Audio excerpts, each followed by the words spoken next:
So our focus is on being faithful, and then we just trust God to be effective in the presentation. So we need to be faithful. We need to make sure we have a clear presentation, as you've mentioned, and the effectiveness really comes from God. God is the one who gives the increase, we might say. And so he tells us here that he has a modest goal. Yes, I like this goal. What's the goal? Well, he says, since God is responsible for the results, our goal can be to put us in what he calls a stone in someone's shoe, right? So now think about that. Putting a stone in someone's shoe. What happens when you get a stone in your shoe?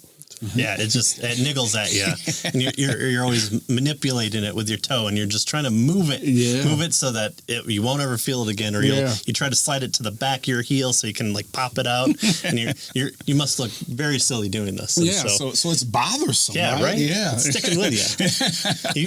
You can walk away from wherever you got that little pebble, and it could be the smallest thing. You open up your shoe and you don't find it. You put your shoe back on, and there's a boulder inside your. Where did that come from? Yeah. Good. There's Einstein's relativity right there. That's right. Something popped into existence or something like that. Yeah. He says, think of it this way. When a batter gets up to the plate, his goal, notice, isn't to win the whole game. Yeah, right. Right? Yeah. That's an extended process that takes a team effort. The batter just wants a chance to get a hit. If he connects, he might, get on base and into a scoring position, or he may drive another batter home, even if he never makes it to first. In the same way, he tells us, I never try to hit the winning run. I just want to get up to bat. That's all. Right.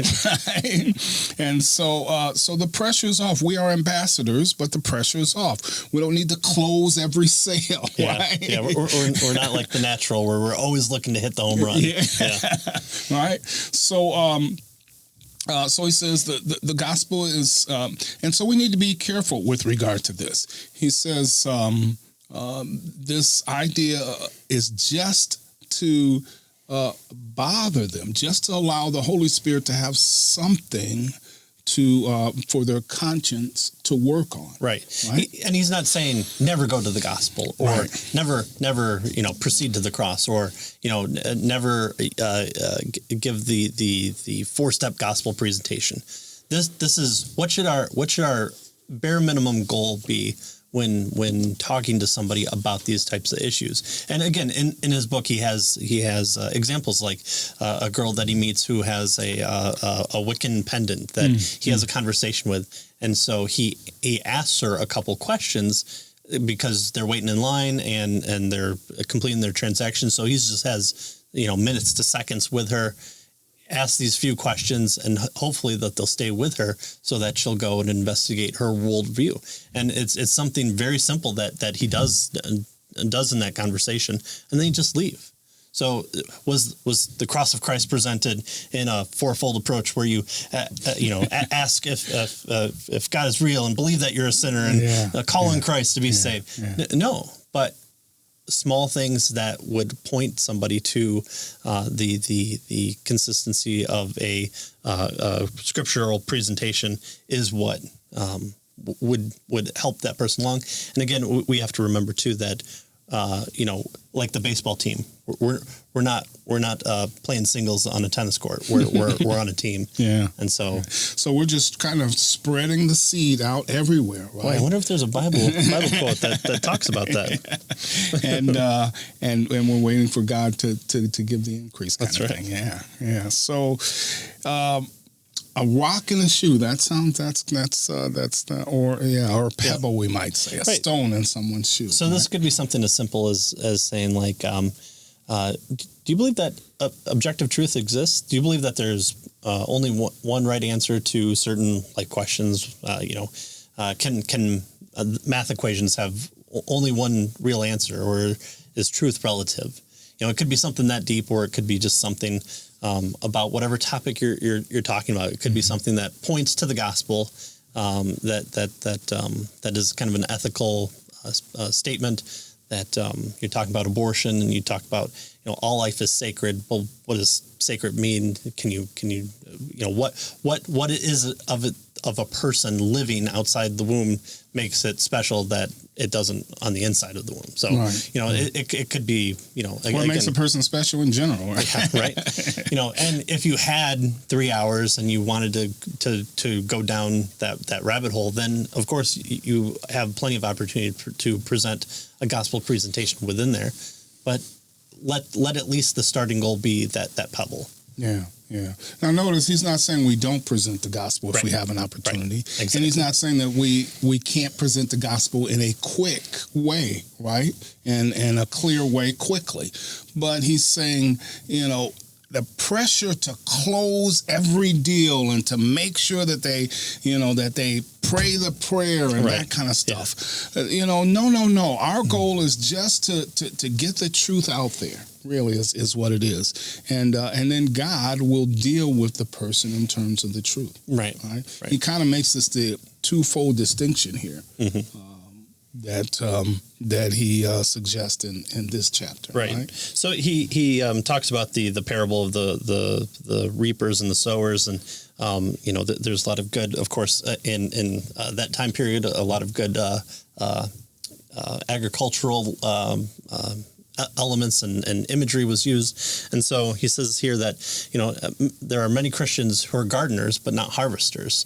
And so he tells like the apostles that they're kind of at the end, they're the designated hitter, so to speak. I think I'm not good with sports, but I think you put the heavy hitter in there to knock in the runs. And so, you could have that person that's been talking to their friend for 30 years and has seen no fruit, and then all of a sudden here comes the heavy hitter. This is the day that that God has intersected this person with that person, and they hear the gospel presentation. They fall down on their knees, and that's where they are converted to Jesus Christ. And so, what does that say to the friend who's been working on that person for 30 years? Was all that fruit in vain? No, those were the argumentations that God was using to develop that person for his plan, his purposes, and his glory, ultimately to get him or her to that point in time where that other person can kind of close the deal. And then now that they've had justification, sanctification work. So they can go back to their friend for 30 years. That apostle can go on and whistle his merry tune along the way and go meet a eunuch on his way. So you were the gardener, right? Yeah. You were planting, you were cultivating, you were encouraging and that sort of thing. And of course, this person came along and was the harvester, right? And I think there's a lot of times where we feel like that. We feel like I've talked to all my close friends, they all know I'm Christian. I've presented everyone the gospel. I've talked to them so many times about objective truth and the ability to do science and the ability to reason and logic and objective morality, and it just hasn't gotten anywhere. And all of a sudden, they go home, they turn on their car, they hear Christian music, and that song is the thing that is the catalyst. That God uses to solidify everything in their mind. Honestly, do we care? I mean, no, we shouldn't. Not. Right? Who's ultimately responsible for it? It's not the person. It's not ours. It's ultimately God's. And so again, we have to have an idea of God's sovereignty, and that's what Greg Koukl here is doing is saying, let's trust God in his sovereignty to bring his own people, his sheep to the fold that he wants to in his due time. We can't, it's Pascal's wager. Sure, you can get someone that says, all right, sure, I'll make that wager, but that doesn't make him a believer. The Pascal's wager saying that it's more likely that God, that it's better for you to believe that God exists, and so turn over your life to God than to assume that God doesn't exist, because the ramifications are so much more greater if he doesn't exist, or if he does exist than if he doesn't exist. Right. And so there's no true convert from that. It's a good thought experiment.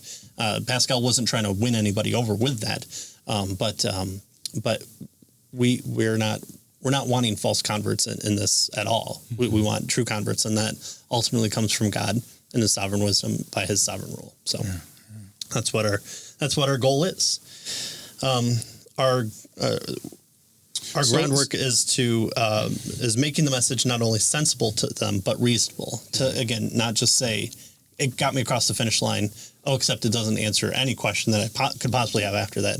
Well, then the hard work begins. And sometimes I think I'd like to be the person that flowers the seed and goes off, because sometimes the sanctification part, the discipleship part is sometimes the harder part, because you're answering all the hard questions. Like, okay, now explain to me all the parts of the Trinity again. And, okay, let me make sure that I'm not falling into heresy with my explanation. Okay, let's go. And so here he gives us John 4:37, right? He says, Jesus is talking to his disciples. He's just finished, sharing with the woman at the well, the Samaritan woman, and they come and they see him talking with this lady, and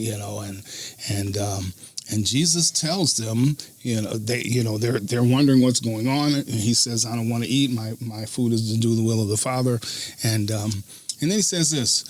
For here the saying holds true: one sows and another reaps. I sent you to reap that for which, notice, you did not labor. Others have labored, and you have entered into their labor. John 4:37. Right? And so he suggests that there are 3 points here, right? That he wants us to get from this. First, that there's just one team. Right. Right? So we're working as a group in the same field. Right, so there's just one team, and or at least there's only supposed to be one team, right? Secondly, that there are 2 seasons of labor.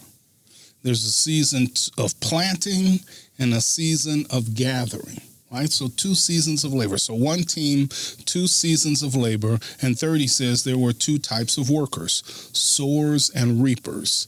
In other words, as you have said here, gardeners and harvesters, right? And so those are, he says, both were vital in their proper season, working productively and happily together to the same end. Verse 36, so that he who sows and he who reaps may rejoice together. Mm-hmm. Right. Yeah. So Christ doesn't, after he sends out the disciples and says, go make disciples, he doesn't say, oh, good job, Peter, you've got 6 today, and that was because of you, or good job, John, you had 42. That was good. You could have had 46, but no, he understands that.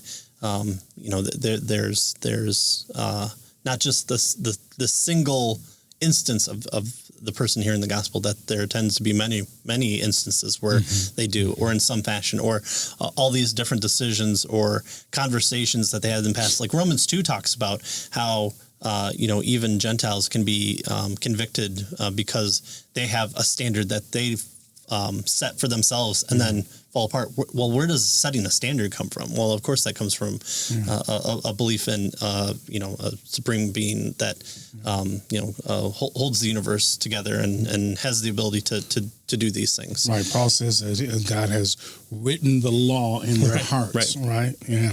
Yeah.